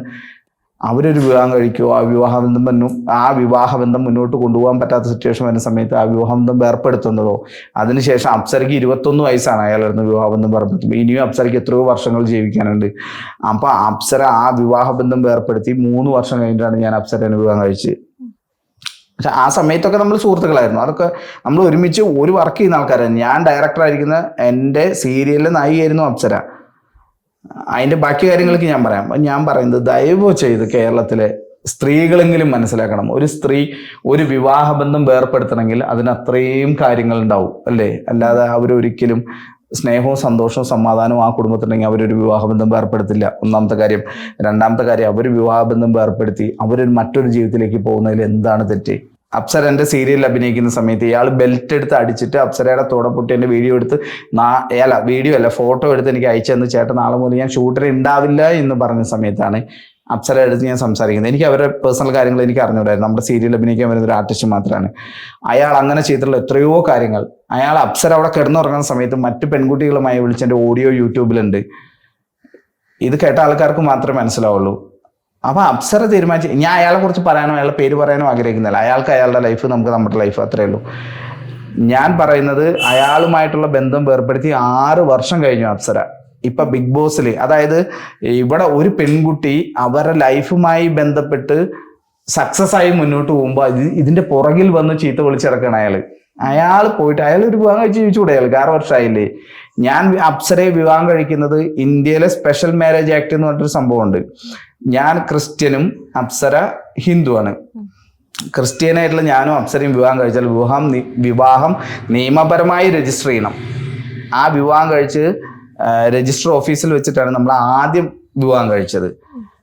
ഒന്നാം സാക്ഷി ഞങ്ങൾ 2 വീട്ടുകാരുമായിരുന്നു. ഒന്നാം സാക്ഷി അപ്സരയുടെ അമ്മയാണ്. നമ്മൾ ഒളിച്ചോടിപ്പോയി വിവാഹം കഴിച്ച ആൾക്കാരല്ല. അന്ന് അത് സോഷ്യൽ മീഡിയയിലൊക്കെ വാർത്തയായിരുന്നു. അന്ന് അപ്സരയുടെ മുൻ ഹസ്ബൻഡ് എന്ന് പറയുന്ന ആള് ഇതുവരെ അന്ന് യാതൊരു രീതിയിലും പ്രതികരിച്ചില്ല. അത് കഴിഞ്ഞ് നമ്മളത് തിങ്കളാഴ്ച ചൊവ്വാഴ്ച കണ്ടാണ് വിവാഹം രജിസ്റ്റർ ചെയ്യുന്നത്. ഞായറോ ശനിയാണെന്ന് അറിഞ്ഞൂടാ. നമ്മൾ വിവാഹം കഴിച്ച് 29 തീയതിയാണ്, നവംബർ 29 തീയതിയാണ്. വിവാഹം കഴിച്ചത് പബ്ലിക്കായിട്ടാണ്. എന്നുവെച്ചാൽ വിവാഹം രജിസ്റ്റർ ചെയ്യണം എന്നൊരു നിയമം ഉണ്ടല്ലോ. ഈ വിവാഹം രജിസ്റ്റർ ചെയ്യുമ്പോൾ 30 ദിവസം എൻ്റെ വീടിനടുത്തുള്ള സബ് രജിസ്ട്രാർ ഓഫീസിലും അപ്സരയുടെ വീടിനടുത്തുള്ള സബ് രജിസ്ട്രാർ ഓഫീസിലും ഫോട്ടോ അടക്കം ഇവർ രണ്ടുപേരും വിവാഹിതരാവാൻ അപേക്ഷ തന്നിട്ടുണ്ട്. ആർക്കെങ്കിലും റിജക്ഷൻ ഉണ്ടെങ്കിൽ പറയാം എന്നൊരു സംഭവമുണ്ട്. അത് ഈ കല്യാണം ഇങ്ങനെ രജിസ്റ്റർ ചെയ്യുന്ന ആൾക്കാർക്ക് അറിയാം. ഒരു റിജക്ഷനും വന്നില്ല. അത് കഴിഞ്ഞ് 30 ദിവസം കഴിഞ്ഞിട്ടാണ്, 30 അല്ല 40 ദിവസം 50 ദിവസം കണ്ട് കഴിഞ്ഞിട്ടാണ് ഞങ്ങൾ പോയിട്ട് ആ വിവാഹം രജിസ്റ്റർ ചെയ്തത്. അതാണ് ഞാൻ പറഞ്ഞത്, ഞങ്ങൾ ചോറ്റാനിക്കര അമ്പലത്തിൽ വെച്ച് താലി കെട്ടുന്നതിൻ്റെ ഒരാഴ്ച മുമ്പാണ് ഞങ്ങൾ പോയി ആ സർട്ടിഫിക്കറ്റ് വാങ്ങിച്ച് ഒപ്പിട്ടിട്ട് അത് വാങ്ങിച്ച് ചോറ്റാനിക്കര അമ്പലത്തിൽ വെച്ചിട്ടാണ് നമ്മൾ താലി കെട്ടിയത്. അതിന് ഇവിടുത്തെ എല്ലാ മീഡിയകളും, ഓൺലൈൻ മീഡിയകളും എല്ലാവരും വന്നിരുന്നു. ഇവിടെ ഇരിക്കുന്ന നിങ്ങളുടെ കൂടെയുള്ള പല സുഹൃത്തുക്കളും വന്നിരുന്നു. അന്നും ഇയാൾ ഒരു മറുപടിയും പറഞ്ഞില്ല. പോട്ടെ. അതും കഴിഞ്ഞ് നമ്മൾ തൃശ്ശൂര് എൻ്റെ വീടിനടുത്ത് ആമ്പല്ലൂർ വെച്ചിട്ട് ഒരു ഹോട്ടലിൽ വെച്ച് വലിയ റിസപ്ഷൻ നടത്തി. 1000-ലധികം ആളുകൾ പങ്കെടുത്ത ഒരു റിസപ്ഷൻ ആയിരുന്നു. അന്നും ഇവിടുത്തെ എല്ലാ മീഡിയകളും വന്നു. ഇതിവിടെ എല്ലാവരും കവർ ചെയ്തൊരു കാര്യമാണ്. അന്നും ഇയാൾ ഒന്നും പ്രതികരിച്ചില്ല. പോട്ടെ, ഇനിയിപ്പോൾ അയാൾക്ക് തിരുവനന്തപുരത്ത് നിന്ന് തൃശ്ശൂർ വരെ വരാനുള്ള ബുദ്ധിമുട്ടാണെങ്കിൽ പിറ്റേ ദിവസം തിരുവനന്തപുരത്ത് PMG ജംഗ്ഷൻ എന്ന് പറയുന്ന ഒരു ജംഗ്ഷനുണ്ട്. തിരുവനന്തപുരത്തെ സിറ്റിയിലെ ഏറ്റവും ടോപ്പാണ്. അതായത് നിയമസഭയുടെ അവിടെ നിന്ന് ഒരു 100 മീറ്ററേ ഉള്ളൂ PMG ജംഗ്ഷനിലേക്ക്. അവിടെ വെച്ച് നമ്മൾ റിസപ്ഷൻ നടത്തി. അന്നും ടെലിവിഷൻ മേഖലയിലെ സിനിമാ രംഗത്തെ ഒരുപാട് ആൾക്കാർ വന്നു. അതും എല്ലാ മീഡിയകളും കവർ ചെയ്തു. അയാൾ അന്നും പ്രതികരിച്ചില്ല. അത് കഴിഞ്ഞ് ഞങ്ങൾ സ്വന്തമായിട്ട് യൂട്യൂബ് ചാനൽ തുടങ്ങി. ഞങ്ങളുടെ ഫസ്റ്റ് വെഡിങ് ആനിവേഴ്സറി കഴിഞ്ഞു, സെക്കൻഡ് വെഡിങ് ആനിവേഴ്സറി കഴിഞ്ഞു. അന്നൊന്നും പ്രതികരിക്കാത്ത ഒരാൾ ബിഗ് ബോസ് അടക്കുന്ന സമയത്ത് വന്ന് പ്രതികരിക്കുമ്പോൾ അയാൾ പറഞ്ഞതിൻ്റെ അപ്പുറത്ത് പല യൂട്യൂബ് ചാനലുകാരും പറയുന്നു, നീ അവൻ്റെ ഭാര്യനെ അടിച്ചുകൊണ്ടു, നീ സെക്കൻഡ് ഹസ്ബൻഡ് അല്ലേ എന്ന് പറയുന്നു. എനിക്ക് ഇവിടുത്തെ കേരള സമൂഹത്തോട് ചോദിക്കാനുള്ള ഒരു കാര്യം, ഒരു സ്ത്രീ ഒരു വിവാഹബന്ധം വേർപ്പെടുത്തി വേറൊരു വിവാഹം കഴിക്കുന്നത് ഒരിക്കലും ഒരു തെറ്റാണെന്ന് അത്യാവശ്യം സാമാന്യ ബോധമുള്ള ആളുകൾക്ക് മനസ്സിലാവും, അല്ലെങ്കിൽ സ്ത്രീകളെങ്കിലും മനസ്സിലാക്കണം. നമ്മൾ ജീവിതകാലം മുഴുവൻ ഒരാളുടെ അടിയും ചവിട്ടും കൊണ്ട് കിടക്കേണ്ട ആൾക്കാരല്ല. നമുക്ക് പറ്റാത്ത ഒരു ടോക്സിക് റിലേഷൻ ആണെങ്കിൽ അത് മാറ്റിവെക്കുന്നതിൽ എന്താണ് തെറ്റ്? എനിക്ക് മനസ്സിലാവുന്നില്ല അത്. ഓക്കെ, ഇപ്പം അപ്സര ചേച്ചി ഭയങ്കര ഹൈ ആയിട്ട് നിന്നു. പിന്നെ അപ്പോ ബിഗ് ബോസ് തന്നെ പറയണ്ടായി അപ്സര നന്നായിട്ട് കളിച്ചു, നല്ല ക്യാപ്റ്റൻസി ആയിരുന്നു എന്നൊക്കെ. അപ്പൊ അത് കേട്ടപ്പോ ഭയങ്കരമായിട്ട് പ്രൗഡായി. ക്യാപ്റ്റൻസി അപ്സരയും ജാസ്മിനും ഭയങ്കര അടി ഉണ്ടായി എന്ന് പറഞ്ഞ സോഷ്യൽ മീഡിയയിൽ പല വാർത്തകൾ വന്നു. പക്ഷെ ഞങ്ങൾ അവിടെ ഇറങ്ങിയ സമയത്ത് ഈ ജാസ്മിനായിരുന്നു അപ്സരയുടെ കൈ പിടിച്ച് അപ്സരനെ ആശ്വസിപ്പിച്ചുകൊണ്ടിരുന്നത്. അപ്പൊ അപ്സര ഈ സീൻ വീണ്ടും പറഞ്ഞ് ഇങ്ങനെ ആൽബിച്ചേട്ടൻ വന്ന് എന്നെ കൊണ്ടാക്കിയിട്ട് പോകുമ്പോൾ ഇങ്ങനെ കരയായിരുന്നു എന്ന് പറഞ്ഞു. അത് കണ്ടപ്പോൾ ഞാൻ വീണ്ടും എനിക്കത് കാണുമ്പോൾ പോലും അല്ല, നമ്മുടെ ലൈഫ് പാർട്ട്ണർ നമ്മളെ തിരിച്ചറിയുക എന്ന് പറയുന്നത് ഒരു വലിയൊരു ഇതാണ്. ആമ്പിള്ളേർ കരയാൻ പാടില്ല എന്നൊക്കെയാണ്. പിന്നെ നമുക്ക് ചില സമയത്ത് നമ്മൾ ഇമോഷണായി പോകും. അത് തെറ്റാണെങ്കിൽ അങ്ങനെ ആയിക്കോട്ടെ. ഇനി ആൾക്കാർ ഏത് രീതിയിലെടുത്താലും ഞാൻ നേരത്തെ പറഞ്ഞ പോലെ എൻ്റെ വൈഫ് ഇന്ന് ഔട്ടായാലും ഇനിയിപ്പോൾ 100 ദിവസം വന്നിട്ട് വിന്നറായി വന്നാലും എനിക്ക് ഒറ്റ ഫീലിങ്സേ ഉണ്ടാവുള്ളൂ. കഴിഞ്ഞ ദിവസം ആരോ ചോദിച്ചു അപ്സര ഔട്ടായി എന്ത് ചെയ്യും? ഞാൻ പറയും 2 പാക്കറ്റ് പടക്കം മേടിച്ച് പൊട്ടിക്കും ഞാൻ, അത്രേ ഉള്ളൂ. അല്ലാതെ ഇതൊന്നും വലിയ സംഭവങ്ങളൊന്നും അല്ല. ഇതൊരു ഷോയാണ്. ആ ഷോയുടെ രീതിയിൽ തന്നെ പോകുന്നത്. ആൽബി ചേട്ടാ, അപ്സര ചേച്ചി ആദ്യം ഭയങ്കര എനർജറ്റിക് ആയിരുന്നു, പിന്നെ കുറച്ച് ഡൗൺ ആയി, ഇപ്പൊ ഭയങ്കര പഴയതുപോലെ ഓക്കെ വരുന്നുണ്ട്. എനിക്ക് തോന്നുന്നു ആൽബി ചേട്ടനെ കണ്ടിട്ടൊക്കെ കുറെ ആള് മാറിയിട്ടുണ്ട്, ഭയങ്കര എനർജി ആയിട്ട് വന്നിട്ടുണ്ട്. അപ്പോൾ അതുപോലെ അപ്സര ചേച്ചി ശരിക്കും സൈബർ അറ്റാക്ക് നേരിട്ട് സമയം ഉണ്ടായിട്ടുണ്ടോ? ഇപ്പൊ ജാസ്മിൻ ഒരുപാട് സൈബർ അറ്റാക്ക് നേരിട്ട ഒരു വ്യക്തിയാണല്ലോ. അപ്പോ എന്തുകൊണ്ടായിരിക്കും മറ്റ് കണ്ടസ്റ്റൻസിന് ആർക്കും ഇല്ലാത്തത്രയും ജാസ്മിന് വരുന്നുണ്ടെന്ന് ചിന്തിച്ചിട്ടുണ്ടോ എപ്പോഴേലും? അല്ല, നമ്മള് ഇത് ജാസ്മിനെതിരെ മാത്രമല്ല, അല്ലെങ്കിൽ അപ്സരക്കെതിരെ മാത്രമല്ല, അതിനകത്ത് പോയ എല്ലാ സ്ത്രീകൾക്കും എതിരെ സൈബർ അറ്റാക്ക് നടക്കുന്നുണ്ട്. ഇപ്പൊ എന്റെ വൈഫ് അതിനകത്തുള്ളതുകൊണ്ട്, അപ്സര അതിനകത്തുള്ളതുകൊണ്ട്, അപ്സരയുടെ ഓപ്പോസിറ്റ് കളിക്കുന്ന കണ്ടസ്റ്റൻസ് ആണ് ബാക്കിയുള്ള എല്ലാ ആൾക്കാരും. പക്ഷെ ഞാൻ ആ വീടിനകത്ത് പോയ ഒരാളാണ്. പല ആൾക്കാർ സോഷ്യൽ മീഡിയയിൽ കമന്റ് ഇടുമ്പോൾ നിങ്ങൾ മനസ്സിലാക്കേണ്ടത്, നമ്മൾ ആ വീടിനകത്ത് ചെല്ലുമ്പോൾ പിൻ ഡ്രോപ്പ് സൈലൻസ് ആണ്. അവിടെ ഇവരൊരു 10, 12 പേരെ 13 പേരെ കണ്ട് അന്നുണ്ടായിരുന്നു. 13 പേരുണ്ടായിരുന്നു, റസ്മിൻ അടക്കം. ഇവർക്കെല്ലാവർക്കും എതിരെ, പ്രത്യേകിച്ച് അതിനുള്ളിൽ പോയ സ്ത്രീകൾക്കെതിരെ ഒരു സൈബർ അറ്റാക്ക് എന്നൊന്നും പറയാൻ പറ്റില്ല, വ്യക്തിഹത്യ എന്ന് പറയുന്ന മലയാളത്തിലൊരു വാക്കുണ്ട്. ഇവർക്കൊക്കെ എതിരെയുള്ള ഒരുപാട് കമന്റ്സ് ഞാൻ കണ്ടിട്ടുണ്ട്. എന്ന് വെച്ചാൽ പച്ച മലയാളത്തിൽ പറഞ്ഞാൽ, ആ വാക്കുകൾ സോഷ്യൽ മീഡിയയിൽ പറഞ്ഞാൽ നമുക്കത് ടെലികാസ്റ്റ് ചെയ്യാൻ പറ്റില്ല. ഒരു സ്ത്രീ എത്ര മോശമായിട്ട് പറയും, അല്ലെങ്കിൽ മലയാളത്തിൽ പറഞ്ഞത് എന്താ പറയുക, ശരീരം വിറ്റ് ജീവിക്കുന്നവളാണ്, അല്ലെങ്കിൽ അങ്ങനെ ചെയ്തിട്ടാണ് ഇവരവിടെ നിൽക്കുന്നത്, അല്ലെങ്കിൽ ഇവർക്ക് സപ്പോർട്ട് കിട്ടുന്നത് അങ്ങനെയാണ് എന്നൊക്കെ പറയുന്നു. ദയവേത് ഈ വീഡിയോ കാണുന്ന ആരെങ്കിലും ഉണ്ടെങ്കിൽ മനസ്സിലാക്കേണ്ട ഒരു കാര്യം, ഇവരും നിങ്ങളുടെ വീട്ടിലും പെൺകുട്ടികളുണ്ട്, നിങ്ങൾക്കും അമ്മയുണ്ട്, ഭാര്യയുണ്ട്, പെങ്ങളുണ്ട്, മക്കളുണ്ട്. ഇവർ പോയിട്ടുള്ളത് ഇവർക്കൊരു ജീവിതം ഉണ്ടാക്കാൻ വേണ്ടിയാണ്. അതിനകത്ത് ചെന്ന പല ആൾക്കാരും, നന്ദന എന്ന് പറയുന്ന തൃശ്ശൂരിലൊരു കുട്ടിയുണ്ട്. ആ കുട്ടി പറയുന്നത് ആ കുട്ടിക്ക് ഒരു വീടില്ല. അപ്പം ഒരു വീട് വേണമെന്ന ആഗ്രഹത്തോടു കൂടിയാണ് അവർ ബിഗ് ബോസിൽ പോയിട്ടുള്ളത്. അതുപോലെ ജാസ്മിൻ 23 വയസ്സുള്ളതെന്നാണ് ഞാൻ അവിടെ നിന്ന് 23 വയസ്സുള്ള ഒരു പെൺകുട്ടിയാണ് അവർ. അവർക്ക് ചിലപ്പോൾ അതിനകത്തൊരു ഗബ്രി എന്ന് പറയുന്ന ഒരു കണ്ടസ്റ്റൻ്റായിട്ട് അവർക്കൊരു ലവ് ട്രാക്കോ എന്തൊക്കെ ഉണ്ടായി. നമ്മൾ മനസ്സിലാക്കേണ്ടത്, ഇവരൊക്കെ നമ്മളെപ്പോലെ സാധാരണ ചോരയും നീരുമുള്ള ആൾക്കാരാണ്. ഈ ഫേക്ക് ഐഡിയിൽ നിന്ന് വന്ന് കമൻ്റ് ഇടുന്നത് PR ടീമിൻ്റെ കുറേ ആൾക്കാരാണ്. അവരുടെ അടുത്ത് പറയാനുള്ളത്, നിങ്ങൾ വാങ്ങുന്ന പൈസയ്ക്ക് നിങ്ങൾ ജോലി ചെയ്തോളൂ, പക്ഷേ ഇവരെ കുറിച്ചൊന്നും പറയരുത്. കാരണം എന്താ വെച്ചാൽ അവരെ വ്യക്തിപരമായിട്ട് അധിക്ഷേപിക്കുന്ന രീതിയിൽ സംസാരിക്കരുത്. കാരണം ഇവരൊക്കെ പുറത്തിറങ്ങിയാലും ഇവർക്ക് ഇനി ഒരുപാട് ജീവിതമുണ്ട്. അപ്സരയ്ക്ക് 27 വയസ്സാണ്, ജാസ്മിന് 23 വയസ്സാണ്, നോറയ്ക്ക് എത്രയാണെന്ന് എനിക്ക് അറിഞ്ഞൂടാ. എന്തായാലും ഈ ഒരു ഏജിൻ്റെ ഉള്ളിൽ വരുന്നത്, അവിടെ ഏറ്റവും ചെറുത് നന്ദനയാണെന്നാണ് പറഞ്ഞത്. അവരെ പോലും എന്തൊക്കെ ചീത്തകളാണ് നമ്മുടെ സത്യം പറയാലോ. എനിക്ക് ഭയങ്കര പേടിയാണ് ഇപ്പോൾ. കഴിഞ്ഞ 2 ദിവസമായിട്ട് ഞാൻ സോഷ്യൽ മീഡിയ തുറക്കുന്നില്ല. കാരണം എന്നോട് തുറക്കരുതെന്നാണ് എൻ്റെ ഏറ്റവും അടുത്ത് എന്നെ ഉപദേശിച്ചാൽ ഞാൻ കേൾക്കുന്ന ആൾക്കാർ പറയുന്നത്. കാരണം അമ്മാതിരി ചീത്തവിളി. നമ്മൾ മനസ്സിലാക്കേണ്ട ഒരു കാര്യം, ഇവരൊക്കെ എന്തിനു വേണ്ടിയാണ് അവിടെ പോയത്? അവിടെ പോയി വഴക്കിടാനാണോ?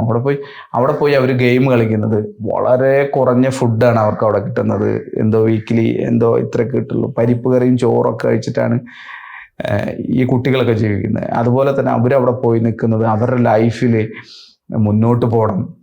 അവരുടെ ഇപ്പം എന്താണ് പറയുക, ജാസ്മിൻ്റെ കാര്യം ചോദിച്ചാൽ ജാസ്മിൻ്റെ ഉപ്പയ്ക്ക് എന്തോ കടങ്ങളൊക്കെ ഉണ്ട്, അത് വീട്ടണം. ഇപ്പം അപ്സര പോയത്, അപ്സരയ്ക്ക് സിനിമയിൽ നല്ല ക്യാരക്ടേഴ്സ് കിട്ടണം. അതുപോലെ തന്നെ നമുക്കും കുറേ ഫിനാൻഷ്യൽ പ്രശ്നങ്ങൾ എല്ലാ ആൾക്കാർക്കും ഉണ്ട്. അത് അപ്പം ഇവരൊക്കെ പോയി അവിടെ നിൽക്കുന്നത് അവരെ കൊണ്ട് ചെയ്യാൻ പറ്റുന്ന മാക്സിമം കാര്യങ്ങൾ ചെയ്യുക എന്ന ഉദ്ദേശത്തിലാണ്. അവരവിടെ നിൽക്കുമ്പോൾ ഒരിക്കലും അവരെക്കുറിച്ച് പറയാൻ പാടില്ലാത്തൊരു കാര്യം, ഈ ഇംഗ്ലീഷിലൊരു വാക്കുണ്ട് പ്രോസ്റ്റിറ്റ്യൂട്ട് എന്ന്. ആ വാക്കിന് മലയാളത്തിൽ ഒരുപാട് അർത്ഥങ്ങളുണ്ട്, ഒരുപാട് പര്യായങ്ങളുണ്ട് മലയാളത്തിൽ. അതൊക്കെ പറഞ്ഞ് എൻ്റെ പേജിലും ജാസ്മിൻ്റെ പേജിലും നോറയുടെ പേജിലും നന്ദനയുടെ പേജിലും ഒക്കെ കമൻ്റ് ഇടുന്ന ആൾക്കാരുടെ സംസ്കാരം എന്താണ്?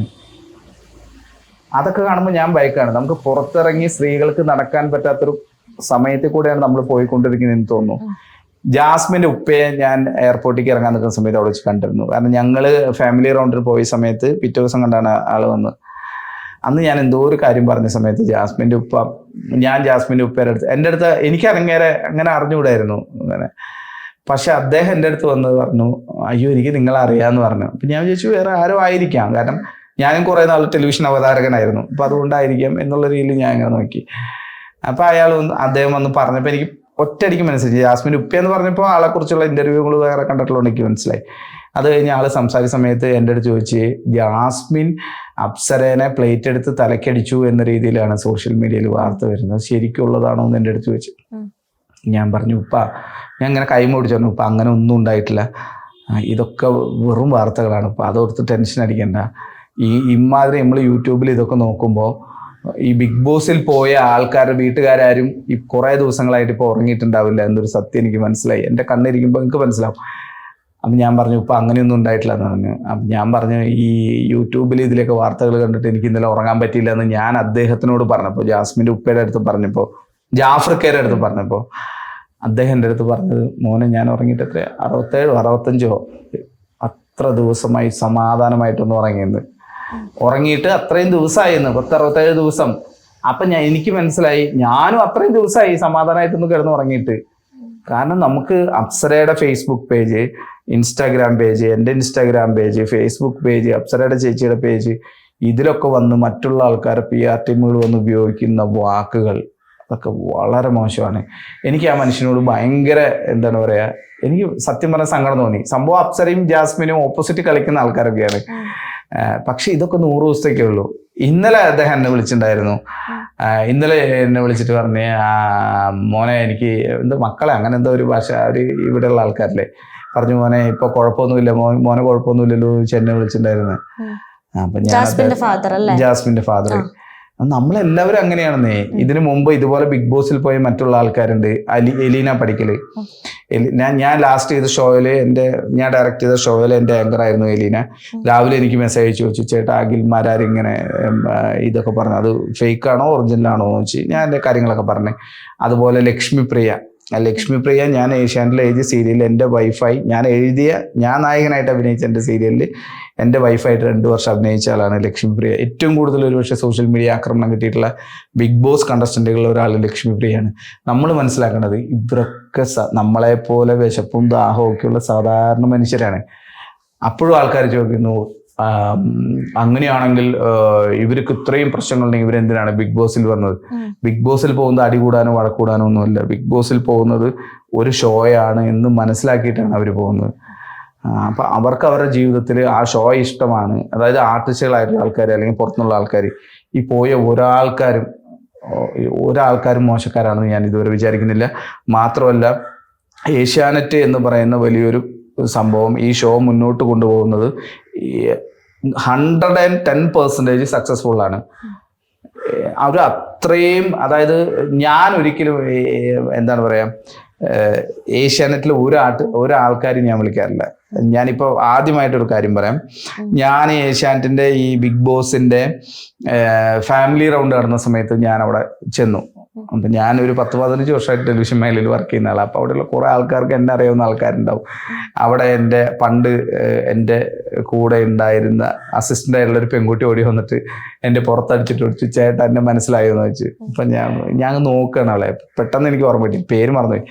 അപ്പോൾ അവൾ പറഞ്ഞ് ഞാൻ ഇന്ന ആളാണെന്ന് പറഞ്ഞു. അപ്പോൾ ആ പെൺകുട്ടി എൻ്റെ അടുത്ത് പറഞ്ഞ്, ചേട്ടാ ഞങ്ങളുടെ അടുത്തൊക്കെ സ്ട്രിക്റ്റ് ആയിട്ട് പറഞ്ഞിട്ട് ചേട്ടൻ്റെ അടുത്ത് സംസാരിക്കരുതെന്ന്, അതുകൊണ്ട് ഞാൻ സംസാരിക്കില്ല എന്ന് പറഞ്ഞിട്ട് ആ കുട്ടി ഓടിപ്പോയി. ഒരാളുമായിട്ട് അതായത് എന്നെ കൊണ്ട് പോലും സംസാരിപ്പിക്കുന്നില്ല നമ്മൾ അറിയുന്ന ആൾക്കാർ. അപ്പൊ അവര് ചെയ്യുന്നത് 100% അതിനകത്തുള്ള കണ്ടസ്റ്റന്റിന്റെ കഴിവും അവരുടെ അതിനുള്ളിൽ കളിക്കുന്ന അവർ ഗെയിം മാത്രം നിലനിർത്തിക്കൊണ്ടാണ് ഈ ഷോ മുന്നോട്ട് കൊണ്ടുപോകുന്നത്. ബിഗ് ബോസ് എന്ന് പറയുന്നത് സോഷ്യൽ എക്സ്പെരിമെന്റ് ആണ്. അവിടെയുള്ള പല ആൾക്കാരുണ്ടാവും, പലതരം സ്വഭാവമുള്ള ആൾക്കാർ, പലതരം വീടുകളിൽ നിന്ന് വരുന്ന ആൾക്കാരുണ്ടാവും. അവർക്ക് അവിടെ എന്താണ് സംഭവിക്കുന്നത് 100 ദിവസം നിൽക്കുമ്പോൾ എന്നുള്ളതാണ്. അതവർ നല്ല രീതിയിൽ ആ ഷോ മുന്നോട്ട് പോകുന്നുണ്ട്. പിന്നെ അപ്സരയുടെ ഗെയിം ഇഷ്ടപ്പെടുന്ന, അപ്സര ടാസ്കിലോ ഇതിലോ ഒക്കെ ഉണ്ടെങ്കിൽ ഇഷ്ടപ്പെടുന്ന ആൾക്കാർ അപ്സരയ്ക്ക് വോട്ട് ചെയ്യണം, അല്ലെങ്കിൽ വോട്ട് ചെയ്യേണ്ട, അപ്സര പുറത്തു വരട്ടെ എന്ന് മാത്രമാണ് എനിക്ക് പറയാനുള്ളത്. അപ്പൊ എന്നും അങ്ങനെ ചിരിച്ച് കളിച്ച് മുന്നോട്ട് പോട്ടെ എന്ന് ഞാൻ പറയണം ആൽബിച്ചേട്ടാ. കുറെ വർക്കും കാര്യങ്ങളൊക്കെ വരുവാണല്ലോ ഇപ്പോ. ഇനിയിപ്പോ ഇറങ്ങിയിട്ട് യാത്രയൊക്കെ പോകുമെന്ന് പറഞ്ഞു. അപ്പൊ നമുക്ക് സോഷ്യൽ മീഡിയയിൽ കാണാം പിക്ചറൊക്കെ എങ്ങനെയാണ്. നമുക്കൊരു യൂട്യൂബ് ചാനൽ ഉണ്ടായിരുന്നു. ഇപ്പൊ നമുക്ക് കുറെ നാളുകളായി അതിൽ വീഡിയോ ഇട്ട്, 1 കൊല്ലം കണ്ടാളായി. അപ്പൊ പോയി വന്നു കഴിഞ്ഞിട്ട് ഞങ്ങൾ ഒരു യാത്ര പോണം. അപ്പൊ എന്തായാലും നിങ്ങൾ വന്ന് ഇന്റർവ്യൂ എടുത്തു. എനിക്ക് പറയാനുള്ളത്, സ്ത്രീകൾക്കും പുരുഷന്മാരെ പോലെ തന്നെ ഇവിടെ കൃത്യമായി ജീവിക്കാനുള്ള അവകാശങ്ങളുണ്ട്. അത് ആരുടെ ഔദാര്യമല്ല. ഒരു സ്ത്രീ ഒരു അഭിപ്രായം തുറന്നു പറയുന്നു എന്നതുകൊണ്ട് ആ സ്ത്രീ മോശക്കാരിയല്ല. രണ്ടാമത്, ഒരു വിവാഹബന്ധം ഒരു സ്ത്രീക്ക് അവസാനിപ്പിക്കേണ്ടി വന്നെങ്കിൽ ആ സ്ത്രീ ആ ജീവിതത്തിൽ അത്രയും വിഷമങ്ങളിൽ കൂടെ കടന്നു പോയാൽ മാത്രമേ ഒരു സ്ത്രീ ഒരു വിവാഹബന്ധം വേർപ്പെടുത്തുള്ളൂ എന്ന് ഇനിയെങ്കിലും ആൾക്കാർ മനസ്സിലാക്കണം. ഒരു വിവാഹം കഴിക്കുമ്പോൾ ഒരു സ്ത്രീക്ക് എത്രയോ സ്വപ്നങ്ങൾ ഉണ്ടാവും. ആ വിവാഹം കഴിക്കുന്ന ആളുടെ കൂടെ ജീവിക്കണം, സന്തോഷം ഉണ്ടാവണം, മക്കൾ ഉണ്ടാവണം, കുടുംബം ഉണ്ടാവണം എന്ന് വിചാരിച്ചിട്ട് ആ വിവാഹബന്ധം വേർപ്പെടുത്തേണ്ടി വരുന്നത് ആ സ്ത്രീയുടെ ഗതികേട് കൊണ്ടാണ്. അവിടെ സൂയിസൈഡ് ചെയ്യുന്ന പെൺകുട്ടികൾക്ക് സപ്പോർട്ട് ചെയ്ത് പോസ്റ്റ് ഇട്ടിട്ട് കാര്യമില്ല. ചില കാരണങ്ങൾ കൊണ്ട് അപൂർവമായി മാത്രം അവർക്ക് അത് വിവാഹബന്ധം വേർപ്പെടുത്തേണ്ടി വരുമ്പോൾ അവരെയും കൂടി നമ്മൾ സപ്പോർട്ട് ചെയ്യാൻ തയ്യാറാവണം. അവർക്കും ഉണ്ടാവും പറയാനൊരു കഥ. അത് അപ്സര പുറത്തിറങ്ങുമ്പോൾ പറയും. അതിനുശേഷം അവർ രണ്ടാമതൊരു വിവാഹം കഴിക്കുന്നു, ഒരു തെറ്റുമല്ല. രണ്ടാമതൊരു വിവാഹം കഴിച്ച ഒരു സ്ത്രീനെ മോശക്കാരിയായിട്ട് ഈ സമൂഹം ഇപ്പൊ കാണുന്നു എന്ന് എനിക്ക് എൻ്റെ സോഷ്യൽ മീഡിയ കമന്റുകൾ താഴെ വരുന്നു. അങ്ങനെ കാണരുത്. അവരും ഈ സമൂഹത്തിൽ നമ്മളെപ്പോലെ തന്നെ ജീവിക്കാൻ അവകാശവും അർഹതയുള്ള ആൾക്കാരാണ്. അതുകൊണ്ട് മാത്രം. പിന്നെ എനിക്ക് പറയാനുള്ളത്, അപ്സരയുടെ ഗെയിം നിങ്ങൾക്ക് ഇഷ്ടപ്പെടുന്നില്ലെങ്കിൽ ഗെയിമിനെ വിമർശിച്ചോളൂ, പക്ഷെ ഒരിക്കലും വ്യക്തിപരമായിട്ട് വരരുത്. അത്രയും മുന്നോട്ട് പോട്ടെ. അപ്പം എടുക്കുന്ന തീരുമാനങ്ങളും മുന്നോട്ട് തന്നെ നന്നായിട്ട് കൊണ്ടുപോട്ടെ എന്ന് ആശംസിക്കുന്നു. Thank you.